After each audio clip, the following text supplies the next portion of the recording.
nagkakaroon na po ng linaw, mga kabida.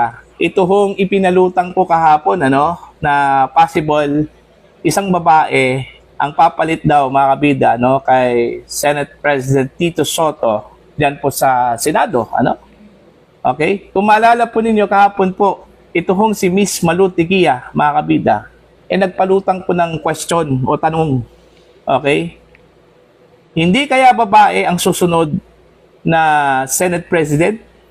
Ito po ay sa gitna ng mga umuugong na balita, na posibleng magkakaroon po ng leadership change dyan po sa Senado dahil tila meron daw mga senador, mga kabida, na nadismaya dito ho sa performance po ni Senate President Tito Soto, lalong-lalo na po sa mga pressing issues na kinakaharap po ngayon ng Senate leadership po, mga kabida. Okay? And latest ito hong bangayan po niya, mga kabida, sa Korte Suprema.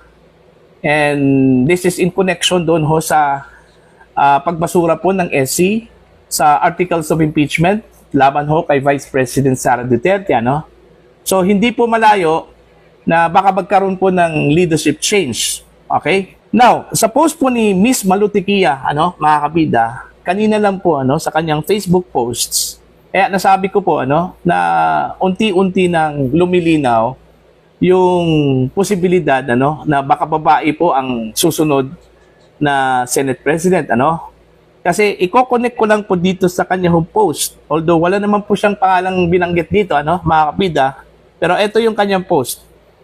Inalis ba naman nyo sa Foreign Affairs? SOSME ang pinalit. SP na yan. Yun yung kanyang post, mga kabida. Eto, himay-himayin po natin yung kanyang post. Yung ibig sabihin po niya na inalis sa Foreign Affairs, ang pagkakaintindi ko dito, mga kabida, patungkol po ito kay Senator Amy Marcos, Bakit? Kasi po, si Senator Amy Marcos, mga kabida, chairperson po ng Committee on Foreign Affairs dyan po sa Senado. Inalis ito bago lang po, mga kabida. At ang pumalit po, alam nyo kung sino? Wala hong iba. Ito hong si Senator Erwin Tulfo, na kamakailan lang po, mga kabida, naging kontrobersyal.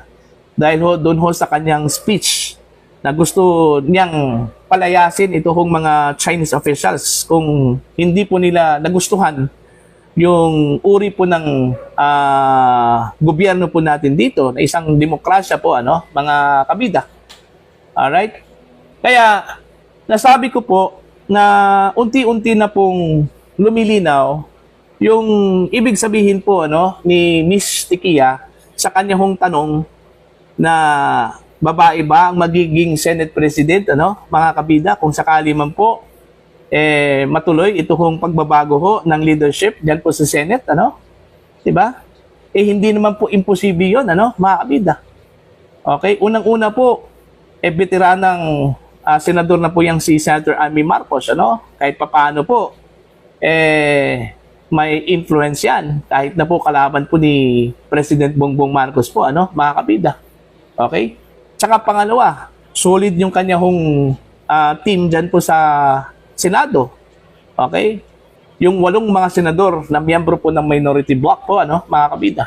Now, kung totoo man po, ito hong umuugong na balita, na posibleng magkakaroon po ng pagbabago ho sa leadership. Ako sigurado po ako dyan, na yung aani po, dyan po sa bagong majority po, mga kabida, manggagaling yan sa majority bloc ngayon. Okay? Isipin nyo, yung minority bloc ngayon ay siyam, mga kabida. Samantala yung majority po ay 15, Kung magkakaroon po ng bagong majority bloc, most probably dun po manggagaling sa majority. Okay? Kasi solid na po yung 9 yung minority bloc dyan, mga kabida. At posible, yung napabalitang meron daw mga senador na dismaya daw, disappointed dito ho sa performance daw ni Senator Tito Soto, manggagaling dyan sa majority bloc. Okay? Alalahanin po ninyo, 6 lang pong senador ang kailangan, mga kabida, ng minority bloc para makuha po nila ang majority bloc. Okay? Para magkaroon po ng 15 members ng majority block po, mga kabida. So, posible, yung 6, doon po kukunin sa majority block. Alright? Although ito, more on speculation lang po, kasi bali-balita pa lang ito eh. Wala hong confirmation po, mga kabida, kung totoo ba ito. In fact, mayroon po akong nakitang bagong lineup sa Facebook. Okay? Yung possible lineup ng bagong majority block, mga kabida. At 5 lang po yung membro po ng minority block po doon. Alright? Although hindi pa po verifikado yon, pero may posibilidad po, Kaya mag-abang-abang ho tayo, mga kabida, doon ho sa susunod na session. Crucial masyado yon, mga kabida. Siguro wala naman pong usok po, kung wala hong apoy, mga kabida, po. So, meron talagang pinanggagalingan, mga kabida. At yung pinanggagalingan, ang question dyan kung totoo ba yon o hindi, mga kabida, So, yan yung aabangan po natin sa susunod na session. Okay, kung magkakatotoo yung umuugong na balita na magkaroon po ng kudita dyan po sa loob po ng Senado at magbago po ang leadership, mga kabida. At aabangan po natin kung talaga bang babae po ang magiging susunod na Senate President. Kasi kung mangyayari po yan, mga kabida, this is the first time na babae po ang Senate President sa kasaysayan po ng Senado. Alright? So, yun lang po, mga kabida. Titingnan po natin to.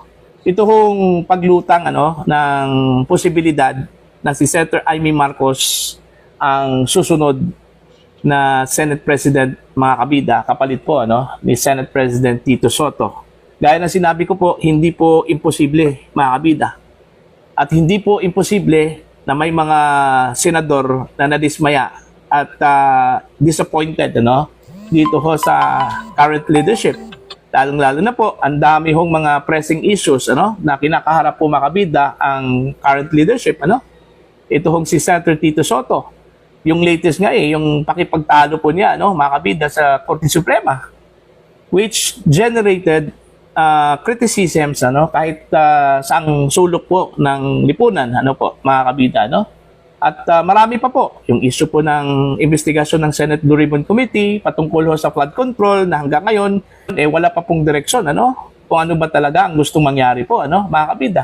At yung controversial na issue po ng Chinese officials po na gusto hong palayasin dito sa Pilipinas at gusto hong ideklarang persona non grata.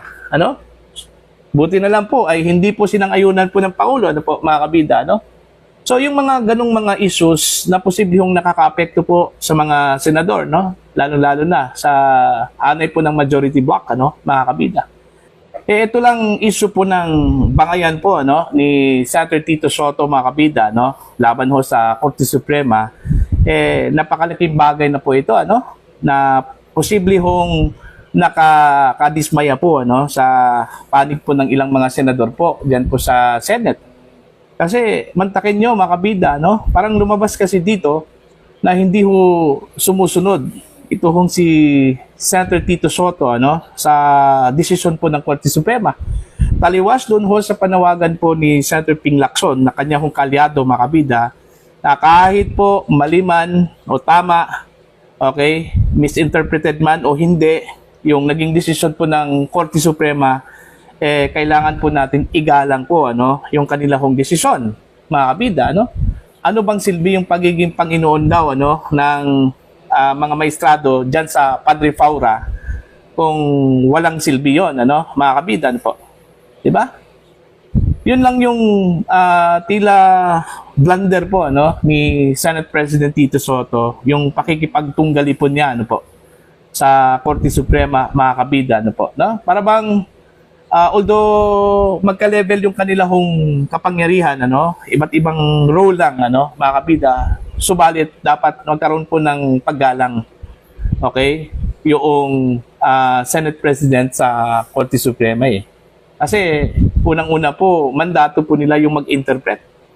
Gaya na sinabi ko po, mga kabida, ayon po sa ilang mga legal experts, kahit na po mali yung interpretasyon ng Korte Suprema sa isang bagay, mga kabida, since sila po ay inatasan po ng ating saligang batas to interpret laws, kailangan igalang po natin yon, sundin po natin yon, kasi yon yung mandato po nila, no, mga kabida. Di ba? So, yon, ano? So, tingnan na lang po natin kung talagang totoo po itong lumulutang na balita na magkakaroon po ng leadership change dyan po sa Senado, ano? So, abangan po natin yan sa mga sessions po ng Senate.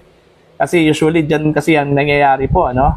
Yung pagpalit po ng liderato po, ano? Sa Senado during session, okay? Dyan po sa Senado, mga kabida. Okay? Sa tingin ho ninyo, dapat na bang tanggalin, palitan, mga kabida, ito hong si Senate President Tito Soto, ano? Bilang Senate President? At magkakaroon po ng this time bagong leadership na isang babae. Hindi pa natin naranasan yan, ano? Na isang babae po ang Senate President, mga kabida. Siguro mas mainam po, ano? Na bigyan po natin ng pagkakataon po, ano? Kung sakali man po meron pong leadership change na mangyayari dyan sa Senado, mga kabida. Para ho sa inyong opinion at pananaw, please comment down. Sa mga hindi pa po subscriber,